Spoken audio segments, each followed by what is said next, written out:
In today's video, I'll show you on how you can fix your monitor refresh rate stuck at 60 Hz. So the first thing that you want to do is to make sure that you're using the proper cables.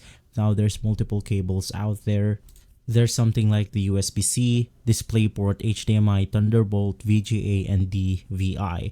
You want to make sure that you stick using both of this option, which is going to be USB-C and DisplayPort, because this can actually boost the hertz on your monitor and can actually support higher refresh rates on the monitor to your computer.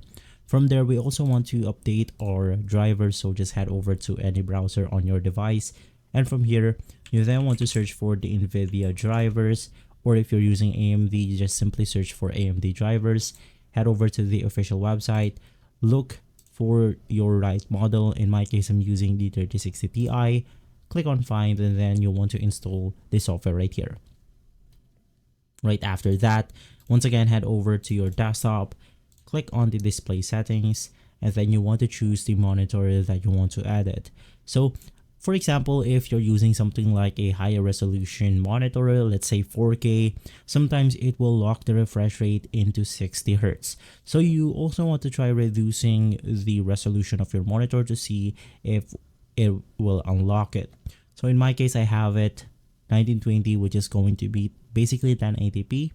Click on the advanced display settings, and from here, as you can see, it's totally locked to 60 Hz. Now, another reason why this is happening is because we have the wrong monitor selected. So you want to make sure that you select the right monitor if you're using multiple. And from there, you will be able to simply unlock the 60 Hz stock. If this video has been helpful, leave a like, subscribe, and follow Guide to Everything for more videos like this. Thanks for watching.